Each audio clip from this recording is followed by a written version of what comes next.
about different ways in which that the revelations were received by the Prophet. Write about different ways that revelations were received by the Holy Prophet sallallahu alaihi wasallam. हुजूर सल्लल्लाहु अलैहि वसल्लम के लिए revelations किस किस तरह उन पे आती थी. ठीक है, तो अब ये revelations of Quran from 610 to 632 AD आ गया कि भाई डिफरेंट वेज बताएं, वो तरीके बताएं जिन पे हुजूर पे रेवलेशन आती थी. अगेन अगला question, describe the different ways in the prophet received the revelation from God. फिर ये सवाल, राइट एन अकाउंट एक ऐसे लिखें of the ways in which the Quran was revealed to the Prophet between the years 610 to 632 AD. तो ये तकरीबन बनता है 23 साल. कितने साल बनता है? हुजूर सल्लल्लाहु अलैहि वसल्लम जब गारे हिरा में द टॉपिक इज रेवलेशन. हुजूर सल्लल्लाहु अलैहि वसल्लम जब गारे हिरा में मेडिटेट कर रहे होते थे द केव ऑफ हिरा, तो उन पे पहली revelation I 610 year 610 while he was nearing the age of 40. और फिर 23 साल तक, 13 साल मक्की जिंदगी और 10 साल मद्दी जिंदगी, उसमें रेवलेशंस का प्रोसेस कैसा रहा वो डिटेल में बताएं. इसी तरीके से अगला सवाल आया, give an account of the different ways in which the prophet received the revelation. Again वही बात, write an account of the different ways in which the revelations came to the prophet, include examples in your answer. फिर the angel Jibrail अलैहि सलाम brought the revelation of the Quran to the Prophet Muhammad at different times and places. Give examples to show how this took place. Give examples to show how this took. And then question number 4A, write about the Prophet's different experiences of revelation after the first revelation. तो ये सारी बातें हम explain करेंगे with paragraphs. तो अगर आप में से कोई ऐसा बच्चा है जिसने लेट ज्वाइन किया है, जैसे फातिमा एक्सेट्रा, अब आपका कोई सवाल है तो आप पूछ लें, so that or else we can start with the topic for today. Everything is clear, can we start? तो आपका पहले पैराग्राफ में हमने इंट्रोडक्शन दे दिया कि भाई रेवलेशन का प्रोसेस स्टार्ट कैसे हुआ, मगर हमें details of the first revelation या लिखने की जरूरत नहीं है, क्योंकि हमें पूरे 23 साल के ऊपर बयान करना है. अगर हम फर्स्ट रेवलेशन के ऊपर ही आधा पौना पेज लिख देंगे तो we will miss on important parts of the information with regards to the process of revelation, the nature of revelation, and the process, nature, and the ways of revelation through which the revelation was received to the prophet. So para 1 को अगर आप heading देना चाहते, वैसे heading देना allowed नहीं है, लेकिन सिर्फ आपको आंसर को स्ट्रक्चर करने के लिए, ताकि आपको याद करने में आसानी ले, तो आप बोलेंगे introduction and brief mention of the first revelation. Introduction and brief mention of the first revelation. Let's move on to the second one. जी, बात कर रहे थे कि हमने नेचर और रेवलेशंस को कैटेगराइज किया, वेदर दे आर मक्कन और whether they are Madinan, whether they are Meccan और वेदर दे आर. तो हम जब मक्कन और मदीनन रेवलेशंस की बात करते हैं तो Meccan revelations are short, Meccan revelations are, whereas Madinan revelations are long. Meccan revelations were revealed before migration. यानी हुजूर सल्लल्लाहु अलैहि वसल्लम की हिजरत से पहले जो रेवलेशन आई 13 साल इन द मक्कन जिंदगी, वो कहलाती है मक्कन रेवलेशन. तो Meccan revelations are not place specific. जो मक्का के अंदर नाजिल हुई वो मक्कन रेवलेशन नहीं है, बल्कि जो हिजरत से पहले नाजिल हुई वो कहलाती है मक्कन रेवलेशन. चाहे वो ताइफ में नाजिल हुई हो, चाहे वो अकबा में नाजिल हुई हो, चाहे वो मिना में नाजिल हुई हो, and so on and so fourth. लेकिन जो रेवलेशन हिजरत के बाद, जब हुजूर सल्लल्लाहु अलैहि वसल्लम प्राइम मिनिस्टर बन गए of the state of Medina, और मदीना के प्राइम मिनिस्टर बनने के बाद जो रेवलेशन आई है, अब चाहे वो मदीना में आई हो, बदर में आई हो, ओहद में आई हो, जगह कोई भी हो, मगर अगर वो उनके प्राइम मिनिस्टर वाले यानी मदीनन लाइफ वाले अरसे में रिवील हुई है, नाजिल हुई है, तो फिर वो मदीनन सूरज कहलाएगी. सो हमने ये बात कर ली कि मक्कन और मदीनन सूरज में क्या फर्क है. हमने ये भी बताया मक्कन सूरज शॉर्ट है, मदीनन सूरज लॉन्ग है. मक्कन सूरज talk about the articles of faith, strengthening the hearts of the believers, stories of the prophets, जन्नत, जहन्नम, कॉन्सेप्ट ऑफ गॉड, और हमारे दिल और ईमानियत पे काम हो रहा है. मगर मदीनन लाइफ में क्या हो रहा है, हमें laws for a fast growing Muslim community दिया जा रहा है, क्योंकि we had a state to practice religion. Makkah में तो we did not have a state to practice religion, मगर मदीना में we did have a state to practice religion. तो इस वजह से मदीना लाइफ के अंदर डिटेल्ड लॉज जो है वो मदीना लाइफ के अंदर, मदीना रेवलेशंस के अंदर आएंगे. फिर हमने बताया रेवलेशन का मिजाज इस चीज पे भी मुनहसर करता था, डिपेंड करता था कि उस वक्त क्या कॉन्टेक्स्ट चल रहा है, उस वक्त क्या यानी शान नज़ूल, what was the reason of a certain revelation to be revealed. For example, सूरह इखलास की रिवील हुई थी, से ही अल्लाह वन एंड ओनली कुल हुवल्लाहु अहद वाली सूरह, क्योंकि जब मक्कन्स ने प्रॉफिट से पूछा, क्योंकि उन्होंने अपने बाप दादाओं को सेंचुरी से आइडल वर्शिपिंग करते हुए देखा था, तो जब हुजूर ने अपने पैगाम नबूवत का आगाज किया तो पीपल स्टार्टेड आस्किंग क्वेश्चंस कि जिस रब के बारे में आप बता रहे हो, where is he from, Where did he get the universe from? Who's his brother? Who's his wife? Who's his son? What is his tribe? तो अलग अलग तरह के क्वेश्चंस उन्होंने अल्लाह के खुदा के कॉन्सेप्ट के बारे में पूछे इन इस्लाम. Surah Ikhlas was revealed to explain Allah's nature, whereas Surah Qasr was revealed to comfort the Prophet on the death of his sons, on the loss of his sons. Surah Falaq and Nas were revealed for protection after a Jewish person cast a spell on the Prophet sallallahu alaihi wasallam. तो जादू हुआ, तो जादू के तोड़ के तौर पर सूरह फलक नास रिवील हुई, that so the effect of that black magic or that evil thing can go away from his life. So ये सारी बातें हम कर सकते हैं with regards to the nature of revelation. इसको हम अंग्रेजी में बोलते हैं पैरा 2 में nature of revelations, यानी मक्कन and मदीनन सूरास and the reasons of revelation. Makkah and Medinan surahs and reasons for certain surahs being revealed. Okay, this was para number 2. Let's move on towards para number 3. So what do we know regarding para number 3?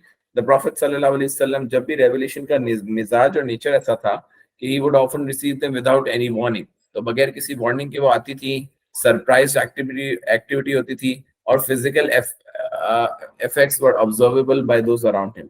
यानी revelation को बर्दाश्त करना आसान काम नहीं था, क्योंकि अल्लाह ताला कुरान में फरमाते हैं, had we sent this Quran on a mountain, अगर हमने ये कुरान एक माउंटेन पे भेजा होता तो you would see it burst out of the glory of Allah, तो वो उसको बर्दाश्त नहीं कर पाता और वो टुकड़े टुकड़े हो जाता और फट जाता out of the glory of Allah subhanahu wa ta'ala, out of the azmat of Allah.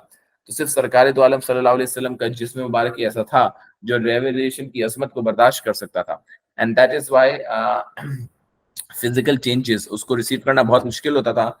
All is worldly activity was suspended. उनको गर्मियों में बहुत शदीद, सर्दियों में बहुत शदीद पसीना आता profusely even in cold weather, और कभी कभार वो शिवर भी करते, कप कपाते even in summers. Aisha narrate करती हैं I saw revelation coming down upon him on the severest cold day and I noticed that the sweat was dropping from his forehead. और फिर उनके जिस्मानी वजन में जो दूर सा एक्सपीरियंस होता था कि उनके वजन में बहुत इजाफा हो जाता था. He would यानी it would weigh down very heavily on him. उसकी मिसाल ऐसे ले लो कि ज़ैद बिन साबित once reported that his leg was under the leg of the prophet during a revelation and he felt as though it would be crushed by the weight. In another instance, a camel on which the Prophet was riding on could not withstand the weight of the revelation and had to sit down. तो ये दोनों instances ये बताते हैं. पहला instance के कि हुजूर को कैमल पे ट्रैवल कर रहे थे, तो अब जब कैमल पे ट्रैवल कर रहे थे और रेवलेशन तो अचानक आती थी, so the revelation started to occur. When the revelation started to occur, so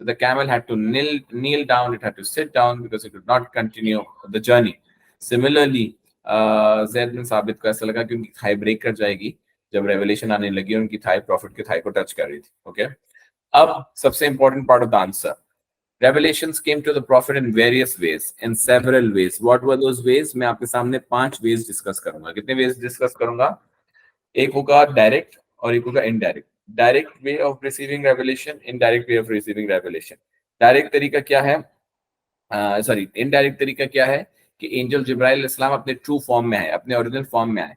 जैसा कि जब पहली रेवलेशन आई और प्रॉफेट सल्लल्लाहु अलैहि वसल्लम बाहर निकले तो he saw the angel on the horizon and his form had covered the entire sky and he had more than 700 wings. तो बहुत बड़े एंजल का साइज था और उसने पूरे आसमान को कवर किया हुआ था. तो ये उनका ओरिजिनल फॉर्म था. और इसी तरीके से जब वाक़या मेराज हो रहा था तो उस वाक़या मेराज के अंदर भी उस वाक़या मेराज में भी एंजल जिब्राइल अपने ओरिजिनल फॉर्म में आए. लेकिन मोर फ्रीक्वेंटली जिब्राइल अलैहिस्सलाम आया करते थे इन the form of a man, sometimes resembling the companion Dahya Kalbi radhiyallahu anhu. The companions could see this form although they did not always realize that he was an angel. Another form of revelation was the ringing of a bell, तो ये ringing of a bell इसलिए बोला जाता है कि घंटी नुमा revelation, क्योंकि जब आप किसी घंटी को बजाते हैं तो उसकी आवाज 360 डिग्रीज में फैलती है, हर डायमेंशन में फैलती है, और हम रेवलेशन को लिमिट नहीं कर सकते कि वो किसी एक डायरेक्शन से आ रही है. तो the prophet described this as the most challenging, लेकिन this intense sound would imprint the words of revelation on his heart. As he said, this revelation comes to me in either the ringing of the bell and that is the hardest on me. Additionally, the Prophet sallallahu alaihi wasallam also had true dreams. मैं बहुत तेज जा रहा हूँ तो मैं इसको revise कराता हूँ, मेरी एक बीमारी है कि मैं बहुत तेज जाता हूँ. वेज ऑफ रेवलेशन की बात हो रही है. Number 1, indirect. इनडायरेक्ट के 3 तरीके हैं. इनडायरेक्ट तरीके से रेवलेशन लेने के 3 तरीके हैं. नंबर 1, जिब्राइल अलैहिस्सलाम को ओरिजिनल फॉर्म में देखना. नंबर 2, जिब्राइल अलैहिस्सलाम को ह्यूमन फॉर्म में देखना. Number 3, in the form of ringing of bells. Number 4, अब जब डायरेक्ट रेवलेशन आएगी तो उसके दो तरीके हैं। एक तो ये कि अंबिया अलैहिस्सलाम के ख्वाब भी सच्चे होते हैं। अंबिया अलैहिस्सलाम के ख्वाब भी, इसकी मिसाल आप ऐसे ले लो कि जो हम बकरा ईद मनाते हैं उसमें हजरत इब्राहिम अलैहिस्सलाम को ख्वाब आया था to sacrifice his most beloved son, so the dreams of the prophets are also inspired by God. और जो सबसे आखिरी तरीका है, फिफ्थ तरीका है, वो क्या है कि अल्लाह ताला ने डायरेक्टली अपने सरकार दो आलम सल्लल्लाहु अलैहि वसल्लम को आखिरी दो वर्सेस ऑफ सूरह बकरा अता करी while the prophet met him at the night journey known in Isra wa Miraj. इसके अलावा the Quran also mentions that revelation can come to us in various ways, to the prophet in various ways. It is not for any human that Allah should speak to him unless be it by revelation or from behind a veil or by sending a messenger. तो ये आप बात कर सकते हैं regarding this revelation. After receiving the revelations, Prophet Muhammad sallallahu alaihi wasallam would memorize them. अच्छा, तो अभी तक हमने जो पैराग्राफिंग की थी वो मैं आपके साथ वापस डिस्कस कर लेता हूँ। पहले ये आखिरी पैराग्राफ कवर करते हैं, फिर आगे चलते हैं। तो जब भी रेवलेशन आती थी, हुजूर सल्लल्लाहु अलैहि वसल्लम would memorize them and recite them to his companions, who would then memorize them or wrote it down. The last revelation was received in Medina was, "This day I perfected your religion for you, completed my favor upon you, chosen for you Islam as your religion, and this process preserved and shared Allah's guidance to humanity." And with that, the series of revelations came to an end, and that is how the revelation was revealed to the Prophet over the period of 23 years. एक अच्छा सवाल है कि why do you think revelations were sent over a period of 23 years? Revelation जो है वो 23 साल के अरसे में स्प्रेड करके क्यों दी गई? एक किताब, अच्छा आपको सबको पार्ट ए क्लियर है, तो फिर हम पार्ट बी की तरफ जाएं। इस part A clear? Does it require any more elaboration और clarification? Please let me know. ठीक है, अगर आप एक दफा लिख देंगे क्लियर तो मुझे कमेंट में पता चल जाएगा that you are with me. तो Ishal says it's clear, she is ready for part B. What about the other people? Yes, Salman also says that, and so does Siddiqa. Okay, great. Let's move on. So why do you think it was important for the revelations to come over a period of time? हमने ऐसा क्यों नहीं किया कि जिब्राइल अलैहिस्सलाम ने आके एक पूरी किताब अल्लाह के नबी सल्लल्लाहु अलैहि वसल्लम को किबिरा में दे दी हो कि आप रोजाना एक एक चैप्टर लोगों को सुना सकते हैं? तो इसके बहुत सारे रीजंस हैं। तो मेरे दिमाग में 3 रीजंस हैं, लेकिन देखते हैं मैंने आंसर में क्या लिखा है। तो revealing the Quran over 23 years was important for several reasons. पहला ये कि इसने मुसलमानों को हेल्प किया कि वो ग्रेजुअली लर्न करके उसकी टीचिंग्स को स्टेप बाय स्टेप अप्लाई कर सके, making it easier for them to adapt and integrate the guidance into their lives. उसका मतलब ये होता है, मिसाल के तौर पर अगर आपने मैथ्स पढ़ी हो तो मैथ्स के अंदर ट्रिग्नोमेट्री अभी अगर आपको पढ़ाई जा रही हो ग्रेड 10 में, सो काट हुआ, some people have curly brown hair, totally painted black, sine equals to opposite upon hypotenuse या परपेंडिकुलर अपॉन हाइपोटेन्यूज एक्सेट्रा। अगर ये चीज आपको क्लास 1 में पढ़ाई जाती है तो आपको समझ में नहीं आती। तो when you are at a certain level, class 1 में आपको पढ़ाया जाएगा 2 + 2 = 4, क्लास 4 में पढ़ाया जाएगा बॉड मास, क्लास 6 में पढ़ाया जाएगा a + b whole square, whatever that is. तो उसको ग्रेजुअली स्ट्रक्चर किया जाता है कि जब आप एक मैथमेटिकल प्रिंसिपल को इंटरनलाइज करोगे, याद करोगे, ग्रेजुअली इंप्लीमेंट करोगे, प्रैक्टिस करोगे, तो it will be easier for you to then move on to the next step and then move on to the next step. तो इसी तरीके से हमारे ऊपर जैसे जैसे आयतें रिवील होंगी तो हमें ग्रेजुअली इसको याद करके इंप्लीमेंट करना हमारी जिंदगी में आसान हो जाएगा। Let's move on to the second point. Secondly, can somebody help us read apart from the ones who just read it, ताकि हम दूसरों को भी मौका दें, अपॉर्चुनिटी दें। आपके ख्याल में सेकंड पॉइंट क्या है? Who will help us read the second point? Any volunteers who are there? Riva, would you like to volunteer? Are you there?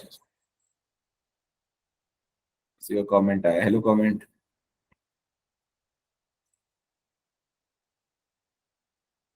किसका है? किसी का कमेंट ही नहीं आया। चलो सलमान पढ़ो ना बेटा, सेकेंडली से पढ़ो। Secondly, the revelation answered specific situations and questions as they arose. For instance, Surah Ikhlas clarified the concept of God in response to questions from the Makkans, and Surah Falak and Surah Nas were revealed to remove black magic on the Prophet sallallahu alaihi wasallam. Stop. तो अब ये जो point number 2, ये second reason क्या है? तो second reason ये है कि कुछ सूरज इसलिए रिवील होती थी कि एक सर्टन वाकया पेश आता था, एक सर्टन इवेंट होता था, और उस इवेंट के रिस्पांस में, उस इवेंट को आंसर करने के लिए, उस इवेंट के लिए क्लैरिफिकेशन प्रोवाइड करने के लिए, उस इवेंट के लिए गाइडेंस फराहम करने के लिए रेवलेशन आती थी जब भी कोई ऐसा मसला पेश आता था। जैसे सूरह फलक और नास का रिवील होना इसलिए सेंस बनाएगा बिकॉज ब्लैक मैजिक हुजूर सल्लल्लाहु अलैहि वसल्लम पे करने की कोशिश करी गई बाय अ ज्यू, तो अब to remove the effect of black magic from his life, Surah Falak and Nas came in as an answer so that he could be removed from that event or from that thing that was irritating him. Let's move on to the third point. Ji bache, continue Salman. Finally, receiving the divine message was an important physical and emotional burden. The Quran describes the weight of the message by saying, if we had sent down this Quran upon a mountain, you would have seen it humbled and splitting from fear of Allah.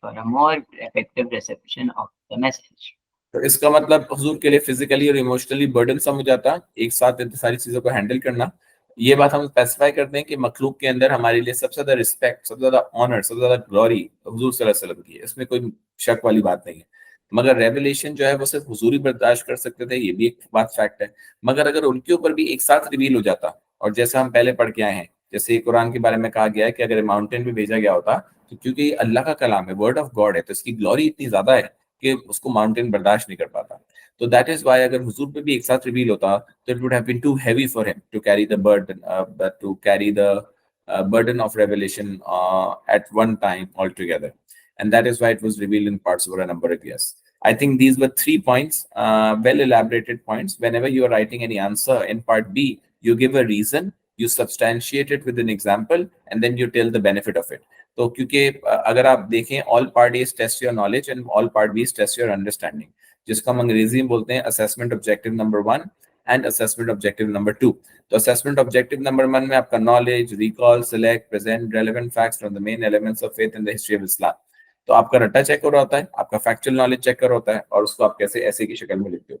लेकिन जो part B होता है ना, उसके अंदर ये देखा जा रहा होता है कि आपको क्या कहना चाहिए कि आपकी रीजनिंग चेक की जा रही होती है कि आप पास्ट इस्लामियत को प्रेजेंट इस्लामियत से कनेक्ट कर सकते हैं। Can you reason the why part of it, do you have that critical thinking. तो इस वजह से पार्ट बी में आपकी अंडरस्टैंडिंग पूछी जा रही होती है, तो उसमें अगर आप एक रीजन दो, बट, सो, बिकॉज, व्हाई, और उसके बाद फिर उसको एक्सप्लेन करने के लिए अपने ओपिनियन को, इस रीजन को एक्सप्लेन करने के लिए थोड़ा इलेबोरेट करो या एग्जांपल दो, और उससे फिर अगर माशरे में बेनिफिट निकलता हो, या तो माशरे में बेनिफिट नहीं निकल रहा, या उसको इम्प्लीमेंट करने से आपकी जिंदगी में क्या इंडिविजुअल और कम्युनल बेनिफिट निकलेगा, वो मेंशन करो, so you get a good part B. और फिर पार्ट बी में रेफरेंसेस इतने लाजमी नहीं होते जितने जरूरी पार्ट ए में होते। तो ये हमने 3 रीजंस बात कर ली।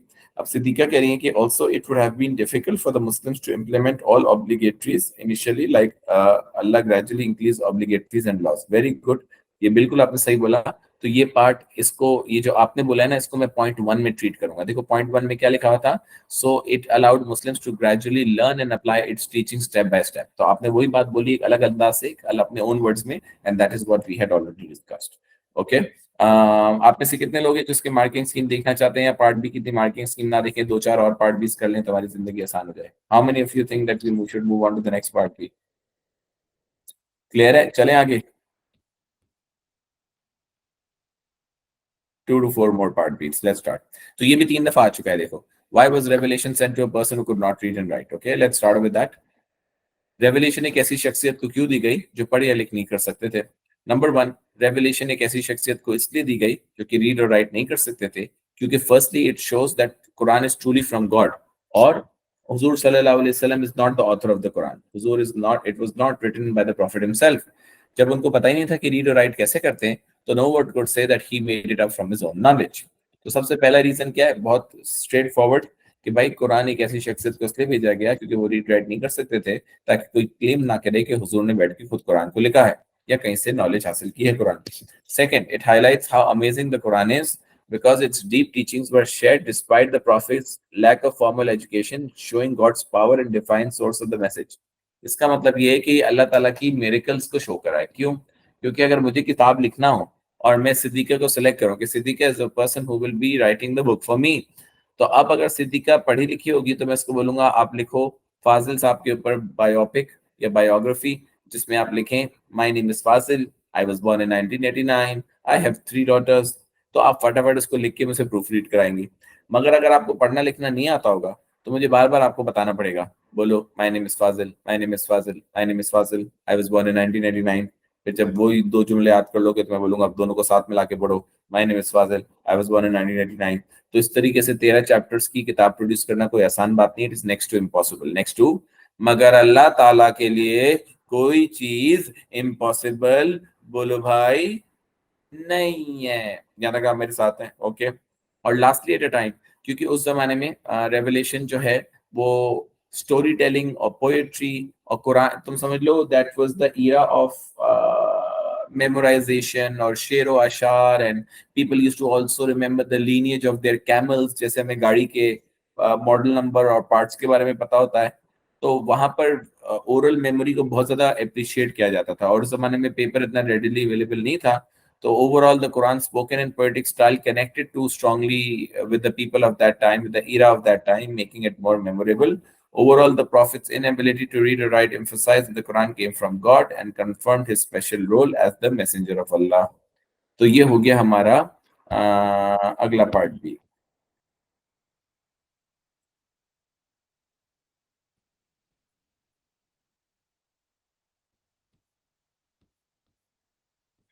एक और पार्ट भी करते हैं। Are you ready with it?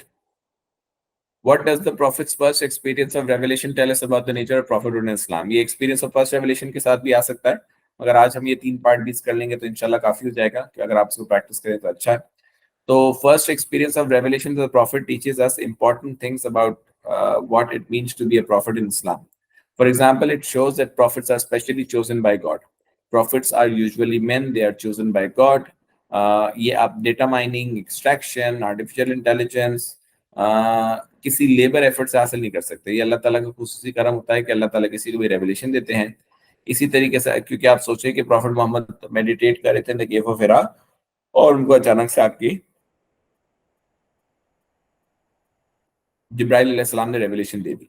Number 2, अच्छा इसको हम पॉइंट बाय पॉइंट रीड कराते हैं क्योंकि बहुत बड़ा सवाल लिखा हुआ है। Let's start, who will help us read?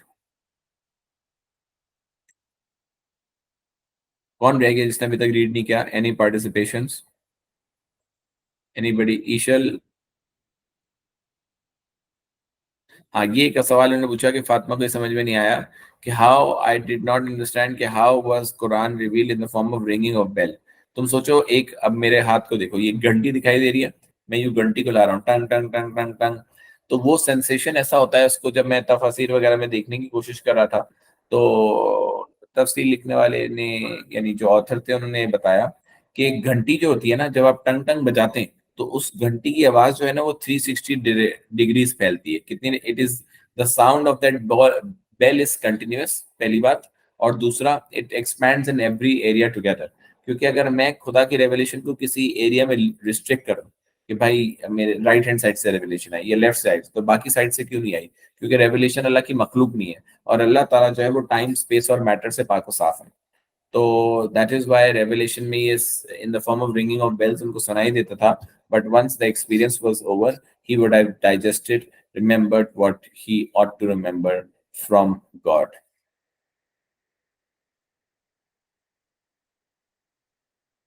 ये मैंने इसको इनडायरेक्ट नहीं कहा, मैंने इसको डायरेक्ट ही कहा है। डायरेक्ट के 3 तरीके बताएं: जिब्राइल अलैहिस्सलाम in the form of human, Jibril अलैहिस्सलाम in the original form, and in the form of ringing of bells. Okay, चलो read, go ahead. The first experience of revelation for the Prophet Muhammad Sallallahu Alaihi Wasallam teaches us important things about what it meant to be a prophet in Islam. Firstly, it shows that prophets are specially chosen by God. The Prophet Muhammad Sallallahu Alaihi Wasallam was praying in the cave of Hira when he received the first message from Allah, which means that prophets are often prepared through special spiritual experiences. यानी उनको है ना This Gaur privilege तदब्बुर कराया जाता है। इस second reason का मतलब ये है कि उनको गौर तदब्बुर कराया जाता है, सोशल आइसोलेशन में ले जाया जाता है। Once you think deeply, you think about the things and what is the nature of life, आप बहुत शैलो नहीं होते कि बस खाना पीना सोना जागना रिपीट, खाना पीना सोना जागना repeat, but you have something more to it. When you think about it, you are matured in a certain way, आपके इंटेलेक्ट को पॉलिश किया जाता है before you receive the revelation. जी, continue. This preparation highlights their important role and mission.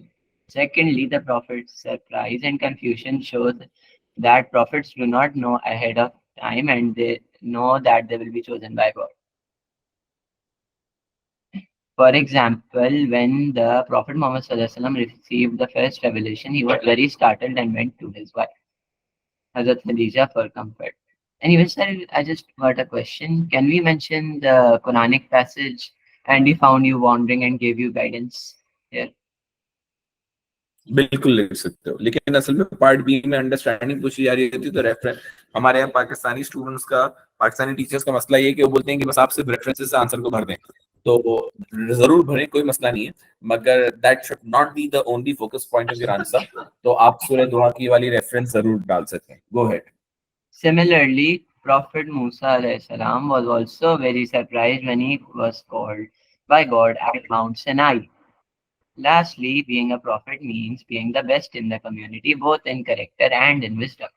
The life of the Prophet Muhammad sallallahu alaihi wasallam serves as an example for his followers, showing the high moral and intellectual standards a prophet must have. In summary, the first revelation shows that prophets are chosen by God unexpectedly and must be the best in both morals and intellect. तो ये 3 reasons इसके अंदर detail में बताए जा रहे थे। Number 1 जो मैंने अपने लास्ट जुमले के अंदर समराइज किया कि the first revelation, the experience of first revelation shows that the prophets are chosen by God. Number 2, they were not informed, they did not know that they will get this responsibility before in time, well in time, and then the ones जिनको select किया जाता है वो उस जमाने के सबसे best होते हैं, और हुजूर सल्लल्लाहु अलैहि वसल्लम के हवाले से तो he is the best in all generations and all times and places. तो यहाँ तक हो गया हमारा। For further videos and updates, do not forget to like, subscribe and share.